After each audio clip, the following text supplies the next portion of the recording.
The manila envelope trembled in Aspen Kowalski's hands at 2:47 a.m. as she stared at 7 small notebooks that would shatter everything she believed about money. "For my granddaughters someday," read her grandmother's careful script on the outside. Inside the first notebook, written in faded blue ink, was an equation that made her 37 years of successful but anxious life suddenly make terrifying sense. Asterisk, living expenses plus joy fund plus security buffer plus purpose reserve equals personal enough. Number asterisk. Her laptop screen glowed beside her, still open to her business bank account showing $340,000 in quarterly revenue, her biggest number ever. But her hands were shaking, her marriage was dying. And she'd been refreshing that same screen for 3 hours because the number felt like nothing. Absolutely nothing. The devastating irony hit her like cold water. She'd built a 7-figure marketing agency by helping other businesses define success, yet she'd never defined it for herself. She was drowning in her own achievements, measuring her worth against an infinite goalpost that moved every time she took a step forward. Upstairs, Marcus slept alone in their guest bedroom, a migration that had become permanent after she'd missed their anniversary dinner for a client call 3 months ago. The cost wasn't just $2,400 in couples therapy or countless reheated dinners eaten alone. It was the growing silence that felt like a countdown to something irreversible. Grandma Rose had retired at 55 on what seemed like barely enough money, yet lived 34 years of contentment that Aspen hadn't felt in the last decade. How? The equation stared back at her, each variable precisely calculated in her grandmother's methodical handwriting. Not wealth accumulation, not competitive positioning, contentment. The day I realized I could calculate my own finish line. Read the note below the equation, was the day I stopped running someone else's race. At 2:47 a.m., surrounded by the wreckage of a success story that felt like failure, Aspen understood she'd been solving the wrong equation her entire adult life. Asterisk. Subscribe now because what happens next will change how you think about money. Forever. Aspen Kowalski had always been the calculator, a nickname that followed her from high school through building her digital marketing empire. She calculated everything: the ROI of friendships, the probability that any choice would lead to success, the compound interest on decisions made today. Numbers were her language, precision was her religion, and growth was her god. She'd achieved what everyone called the American dream. Her agency had grown from $5,000 in startup funds to $1.2 million annually. She owned a beautiful house worth $850,000 in the prestigious Riverside Heights neighborhood, drove a luxury BMW that turned heads at every intersection, and commanded respect in an industry where respect was currency. She was the success story other entrepreneurs wanted to emulate, the case study business schools analyzed. But success had become a prison with invisible bars, each achievement adding another layer of confinement. Her days started at 5 a.m., reviewing Overnight Metrics website, traffic, conversion rates, social media engagement, competitor positioning. The ritual was sacred: coffee brewing while she analyzed click-through rates, toast burning while she optimized ad spend, shower taken while mentally calculating client lifetime value. She ended whenever exhaustion finally defeated anxiety. After midnight, sometimes closer to 2 a.m., she'd wake up mentally calculating client retention rates. She'd brush her teeth while checking competitor social media, toothpaste foam dripping as she scrolled through Instagram stories. She'd eat lunch at her desk while analyzing website traffic, salad wilting as she dove deeper into Google Analytics. Even sex had become scheduled around peak productivity hours Tuesday and Thursday evenings, blocked in her calendar like any other business meeting. The invisible limitation destroying her life was something she'd never named because it had never occurred to her to name it. She had no definition of enough. Without a finish line, every race became infinite. Without a target, every achievement felt insufficient. She was running toward a horizon that moved every time she took a step forward, like chasing the sunset on an endless highway. Her obsession with metrics had started innocently enough. In the early days of her agency, tracking everything made sense. Every dollar mattered. Every client was crucial. Every competitor move could make or break her. But somewhere along the way, measurement had become addiction. She checked her bank balance while waiting in line at Starbucks. She analyzed revenue projections during movies with Marcus. She calculated opportunity costs while her sister shared family news. Marcus had stopped asking when she'd come to bed 2 years ago, after months of hearing just 5 more minutes that stretched into hours. He'd stopped saying goodnight 18 months ago, when her laptop light had become a permanent fixture on their nightstand. Last month, he'd moved to the guest room with a defeated sigh that cut deeper than any argument or sound that contained years of accumulated disappointment and the recognition that he was competing with something he couldn't fight, her need to optimize everything except their marriage. Her obsession with financial metrics was systematically destroying the very life those metrics were supposed to improve. The business existed to fund their dreams, but she'd forgotten what those dreams were.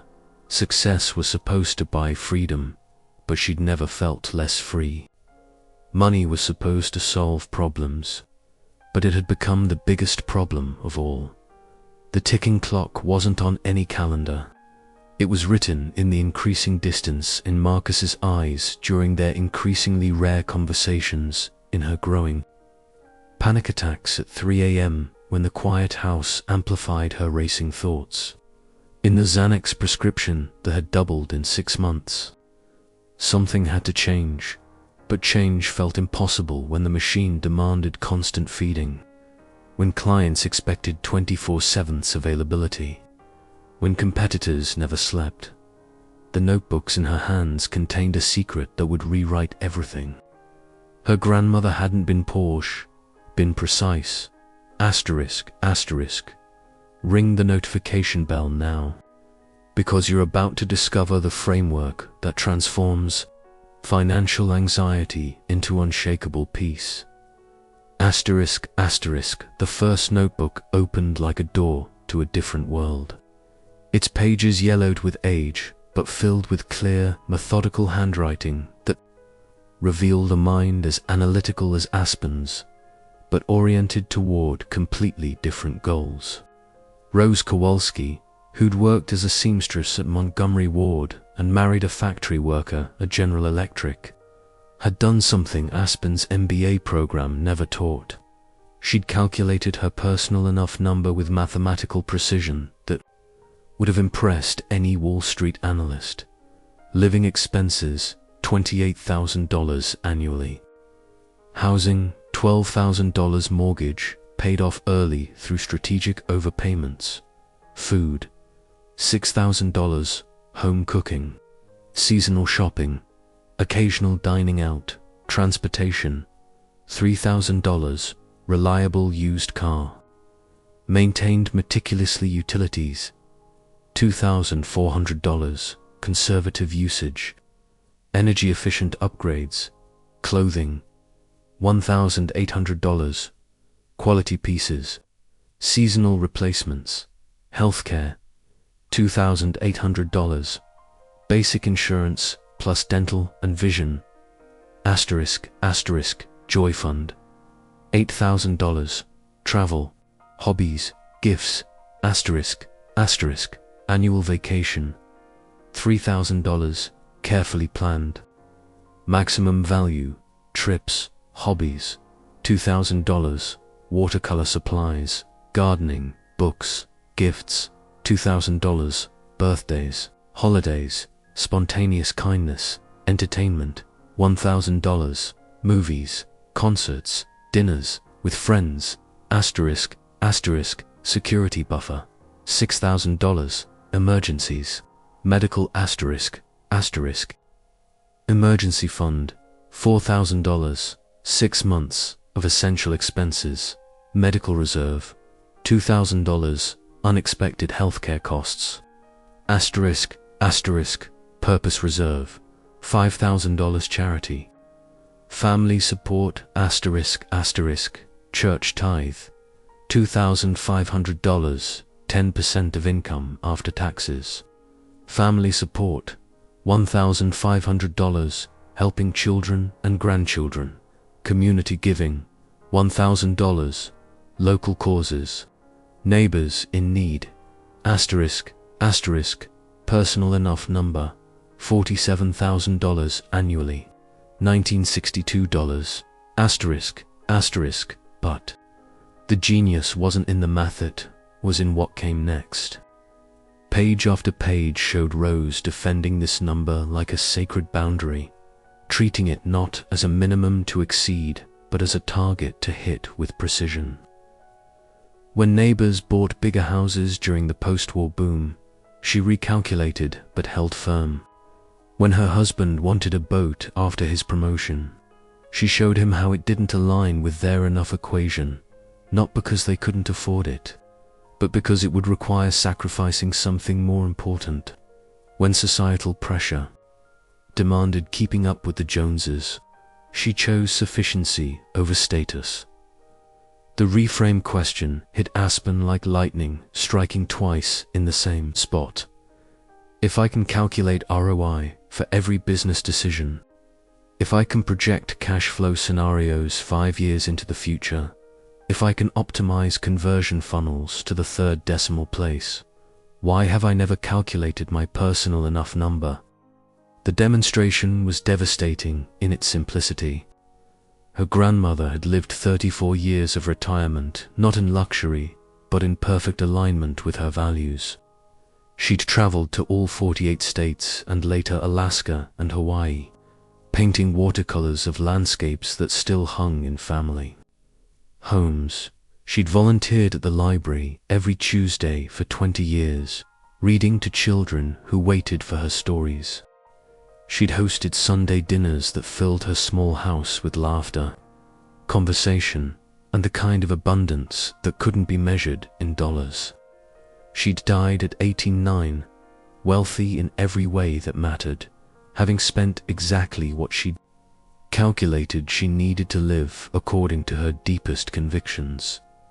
Aspen stared at her laptop screen, still open to her competitors' Instagram feed images of their new office, their team retreat in Costa Rica, their founder speaking at yet another conference sent for the first time in years.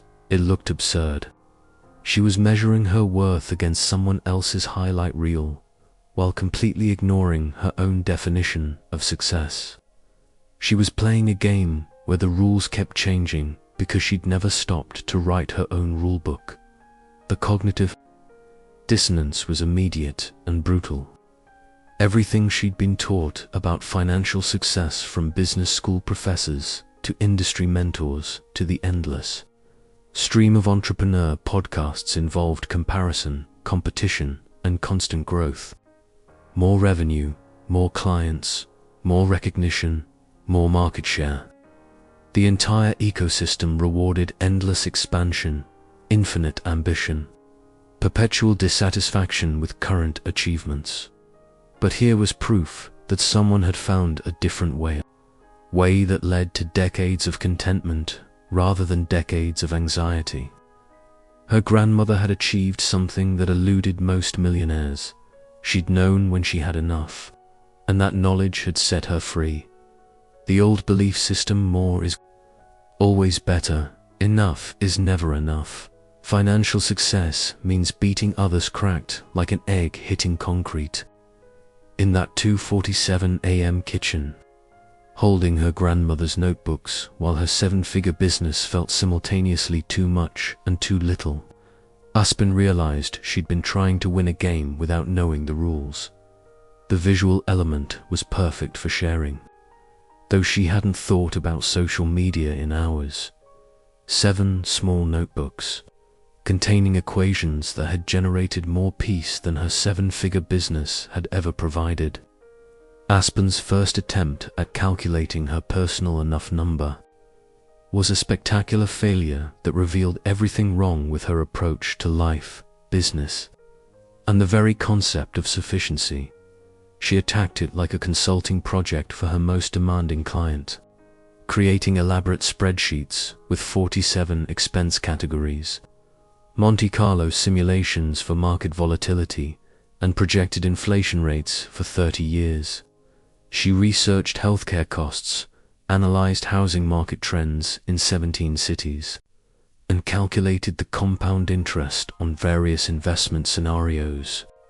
After 16 sleepless hours spanning 3 days fueled by energy, drinks, and the kind of manic focus that had built her business, she arrived at $2.4 million in total assets, generating $96,000 annually. The number felt as meaningless as every other financial goal she'd ever set. Worse, it felt like another trap, another infinite target that would expand the moment she approached it. Here's where most people give up. Convinced they're broken, that anxiety is the price of ambition, that successful people are just wired differently and destined to live in a state of perpetual striving. But Aspen had something most people don't: a grandmother's roadmap and the growing realization that her mathematical precision was actually the problem, not the solution. The internal dialogue was brutal and relentless. You're 37 years old and can't figure out how much money is enough. What kind of business owner are you? You help other companies solve complex problems, but you can't solve this basic life equation. Maybe you're just wired for anxiety and there's nothing you can do about it. Maybe this is what success actually costs. Then came the micro-success that changed everything. Discovered during a moment of pure frustration, while rage cleaning her office after another 3 a.m. panic attacked, the kind where she'd stared at her bank balance for 2 hours, trying to figure out why $340,000 in quarterly revenue felt like financial insecurity. She found a note Marcus had written 2 years earlier, buried under a stack of client reports she'd been meaning to file. Written in his careful handwriting on a post-it note stuck to her monitor, it read, "Proud of you for hitting your goal. Can we celebrate with that weekend trip to the coast we talked about? I found a great bed and breakfast. Love you." She'd never seen it. In the rush of hitting her revenue target, in the immediate pivot to the next goal, in the endless cycle of achievement and anxiety, she'd literally covered up her husband's invitation to celebrate with more work. The weekend trip would have cost $400 she'd been too busy to spend while obsessing over growing revenue by tens of thousands. She'd been so focused on accumulating money that she'd forgotten what money was supposed to provide: the ability to do meaningful things with people she loved. The tool had become the goal. The means had become the end. The relatable moment came. The next morning, when she caught herself checking her bank balance while brushing her teeth again, she laughed out loud at the absurdity, toothpaste foam running down her chin as she stared at herself in the bathroom mirror. When had financial anxiety become so pervasive that it accompanied basic hygiene? When had money obsession become so complete that she couldn't perform daily activities without calculating net worth? But the laughter deepened into something more profound. If she, a successful entrepreneur with every external marker of financial success, was this neurotic about money, how many other apparently successful people were drowning in their own achievements? How many others were measuring their worth against infinite scales, running races with no finish lines, solving equations with variables they'd never defined? The commitment decision terrified her more than any business risk she'd ever taken. 30 days without checking any account balances, revenue reports, or competitor research. No financial metrics, no cash flow projections, no ROI calculations. Instead, she would focus on rediscovering what actually brought joy, what felt meaningful, what looked like enough. The stakes were real. 30 days of financial blindness could mean missing crucial problems, overlooking opportunities, losing competitive advantage. But the bigger risk was continuing to live in a prison of her own making, where success felt like failure and enough was always out of reach. Asterisk, asterisk, this is the moment that changes everything. Asterisk, asterisk. The breakthrough came on day 18 of her financial media fast, triggered by the most unlikely teacher, her 8-year-old niece, Emma. Visiting for a weekend, Aspen had almost cancelled for an urgent client call that turned out to be entirely routine. At the Children's Museum's money exhibit, Emma played with a balance scale designed to teach kids about value and exchange. She placed toy coins on one side and various toy treasures, the plastic dinosaur, a small book, a miniature art set on the other side, watching the scale tip back and forth as she experimented with different combinations. "Aunt Aspen," she said, with the matter-of-fact wisdom that only children possess. Completely unaware she was about to deliver the insight that would reshape her aunt's entire relationship with money. You just keep adding coins until it tips, right? But what if you don't know what you're weighing them against? Like, what if the other side is empty or you can't see what's there? The quotable wisdom hit like lightning illuminating a landscape she'd never seen. Asterisk, asterisk, you can't balance an equation when half of it is invisible. Asterisk, asterisk, standing there in a children's museum, surrounded by 8-year-olds, learning about money through play. Aspen understood what her grandmother had known intuitively and what she'd spent 37 years missing. Financial contentment wasn't about accumulating more coins, it was about clearly defining what you were weighing them against. It wasn't about the amount of money. It was about the clarity of purpose. The metaphor completion was profound and immediately actionable. Her life had become an unbalanced scale, with money piling up on one side and an empty tray on the other. She'd been adding weight to the wrong side, trying to achieve balance through accumulation when she needed clarity about what belonged on the other side. She'd been solving for the wrong variable in her own life equation. The mathematical framework crystallized in her mind with the same clarity that had made her successful in business. Asterisk, asterisk, values, clarity times lifestyle design times security multiplier times purpose factor equals personal enough number, asterisk, asterisk. But the genius wasn't in the math, it was in the realization that each variable had to be personally defined, not culturally imposed. Society would always tell her what to value. Lifestyle magazines would always show her what to want. Financial advisors would always recommend more security, and purpose would always be someone else's definition of meaningful life. The universal principle was revolutionary and completely contrary to everything she'd been taught. Asterisk, asterisk, financial anxiety isn't caused by not having enough money. It's caused by not having a clear definition of enough. Asterisk, asterisk, without that definition, no amount would ever feel sufficient because the target doesn't exist.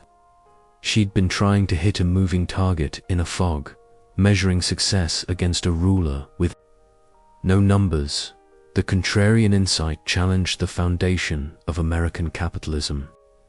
The goal wasn't to earn more money, it was to need less anxiety. Financial freedom wasn't through accumulation, but through definition.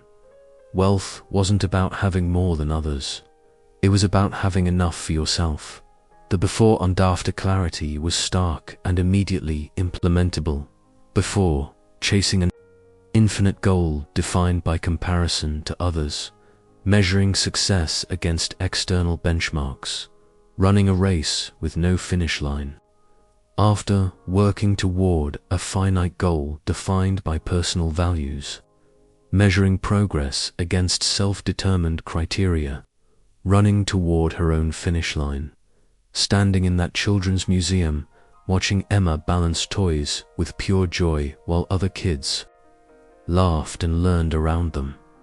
Aspen felt something she hadn't experienced in years. The possibility of contentment, not the fleeting satisfaction of achieving another goal, but the deep peace of knowing what was truly enough. The real-world test arrived 2 weeks later, via email that would have sent the old Aspen into immediate celebration mode. A Fortune 500 company offering her agency a $180,000 rebranding project. The kind of prestige client that opened doors and created industry buzz. But reading the requirements made her stomach drop in a way that success had never done before. 70-hour weeks for 6 months, extensive travel to 3 different cities, managing 12 freelancers across 4 time zones, and complete creative control over a campaign that would reach millions of consumers. The old Aspen would have said yes before finishing the email, seeing only revenue potential and industry recognition. The new Aspen asked a different question, one that would have seemed impossible just weeks earlier. Does this align with my enough equation? She'd spent the month systematically defining each variable in her personal formula. Values clarity had revealed that relationships and health mattered more than recognition or revenue growth. Lifestyle design had shown her that she wanted work to support life, not consume it entirely. Her security multiplier was actually lower than expected. Essential expenses were $4,200 monthly, not the $8,000 she'd been assuming based on her current lifestyle inflation. Her purpose factor involved helping small businesses grow sustainably, not managing corporate bureaucracy for Fortune 500 companies that could afford any agency. When she plugged the Fortune 500 project into her enough equation, using the framework she'd developed, the math was clear and surprisingly decisive. It would move her further from sufficiency, not closer to it. The money was substantial, but the cost to her values, lifestyle, security, and purpose was even more substantial. The specific action was revolutionary for someone who'd never said no to revenue in 15 years of business. She declined the project and proposed a smaller, sustainable engagement worth $45 consulting on their brand strategy without the implementation demands. When they declined her counterproposal, preferring an agency that could handle the full scope, she felt something unprecedented. Relief. The immediate results were profound and measurable. She slept through the night for the first time in months. 8 full hours without waking up to check her phone. Her resting heart rate, tracked by her fitness device, dropped from an anxious 72 BPM to a calm 64 BPM within a week. But challenges emerged. Her business coach sent a concerned email asking if she was losing her competitive edge, and 2 potential clients expressed surprise at her new selective approach. The ripple effects transformed everything in ways she hadn't anticipated. Marcus noticed immediately. "You seem present," he said over their first shared breakfast in over a year, looking at her with genuine curiosity rather than resigned distance. Her team noticed too. Without constant pressure to grow at any cost, they started enjoying work again, bringing creative ideas instead of just executing tasks. Client relationships deepened when she stopped seeing them as revenue sources and started seeing them as partners in mutual success.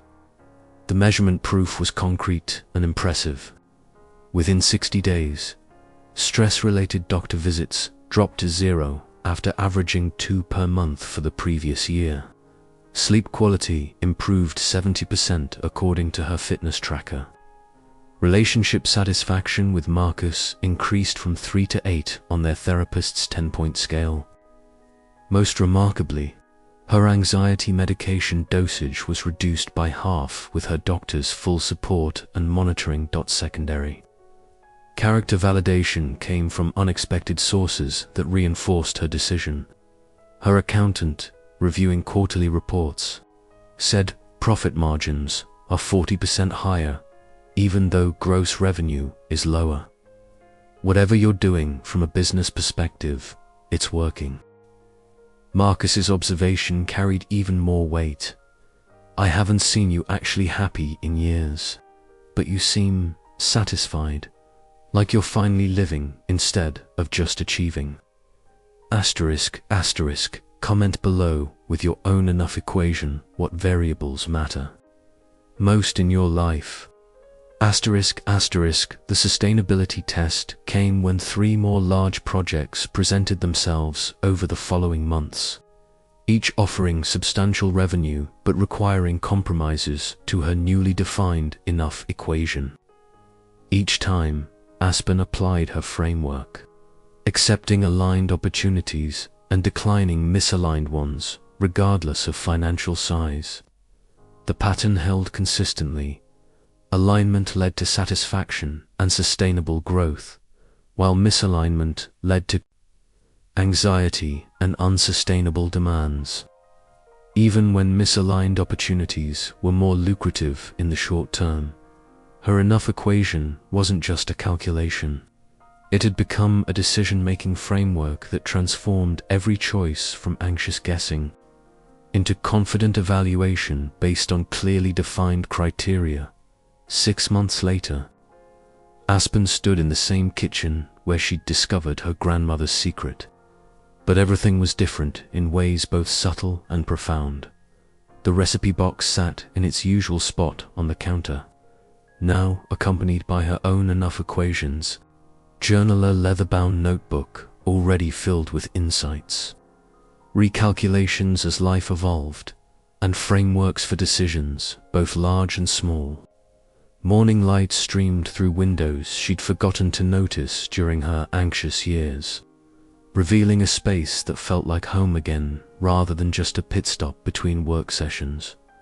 Marcus was upstairs, sleeping peacefully in their shared bed for the first time in over a year. Last night they'd celebrated their 13th anniversary with a 3-hour dinner not at an expensive restaurant designed to impress, but at their kitchen table because they actually had things to say to each other again, stories to share, dreams to discuss. The measurable transformation was profound and sustainable. Annual revenue had stabilized at $950,000, lower than her peak of $1.2 million, but generating 40% higher profit margins due to better client selection and more efficient operations. Weekly work hours had dropped from 65 to 38 without any decrease in output quality. Relationship satisfaction had reached levels they hadn't experienced since their honeymoon. Most importantly, anxiety medication had been reduced by half with her doctor's full support, and panic attacks had become a memory rather than a nightly occurrence. The teaching moment came when her business coach, the same one who'd questioned her competitive edge, asked her to speak at a conference about sustainable business growth. standing before 200 entrepreneurs who looked exactly like she used to successful. Anxious and exhausted, she shared the three universal insights that had transformed not just her business, but her entire approach to life. Asterisk first, your enough number is not a financial calculation, it's a values equation. Asterisk. Most people try to solve financial anxiety with mathematics when the real problem is clarity. You can't hit a target you haven't defined, and you can't feel successful when success itself is undefined. The number doesn't matter if it's not connected to what actually matters to you. Asterisk second, comparison is the thief of contentment, but definition is the foundation of freedom. Asterisk. The moment you start measuring success against your own enough equation instead of someone else's highlight reel, anxiety transforms into alignment. When you know what enough looks like for you, other people's achievements become irrelevant to your peace of mind. Asterisk third, financial sufficiency is not about having more money, it's about needing less anxiety. Asterisk, the goal isn't to accumulate enough wealth to stop worrying. It's to define enough so clearly that worry becomes unnecessary. Anxiety isn't solved by addition. It's solved by definition. The metaphor had reached its final evolution in her understanding. Life isn't an infinite race where more is always better. It's a balanced scale where clarity about what belongs on each side creates equilibrium. Her grandmother's recipe box had contained more than cooking instructions. It had contained the recipe for contentment, written in equations and budgets, and the wisdom of someone who'd figured out the difference between success and sufficiency. The full circle connection to that 2:47 a.m. moment was powerful and complete. She still worked late sometimes, but by choice rather than compulsion, and always with a clear end time. She still checked her bank balance, but now knew exactly what the numbers meant relative to her enough equation. The anxiety that once felt infinite and insurmountable now had boundaries, definitions, and most importantly, solutions. The legacy impact extended far beyond personal transformation, creating ripples she was only beginning to understand. 3 of her clients had implemented their own enough equations, leading to more sustainable business decisions and improved work-life integration. Marcus had started his own enough equation, ultimately transitioning to more fulfilling work despite a 30% income reduction that they both celebrated because it aligned with their joint values. Even Emma, her 8-year-old niece, had begun thinking about enough with toys and treats, a concept that would serve her well in a culture obsessed with more. Asterisk. Your transformation starts with one question. What would your life look like if you knew with absolute certainty when you had enough? Asterisk. The enough equation isn't just about money. It's about designing a life where success is defined by your values rather than culture's expectations, where contentment comes from alignment rather than accumulation, where financial freedom means having enough to live according to your own definition of a meaningful life. Calculate your enough equation today. Define your variables with the same precision you'd bring to any important decision. Set your finish line based on your values, not society's scoreboard. Discover what your grandmother might have known but never taught you. Sometimes the most radical thing you can do in a culture obsessed with more is decide that what you have or could reasonably achieve is enough, because in the end, the only race that matters is the one toward your own finish line, defined by your own values, measured by your own criteria for a life well-lived. The day you calculate your personal enough number is the day you stop running someone else's race and start walking confidently toward your own definition of success. Asterisk.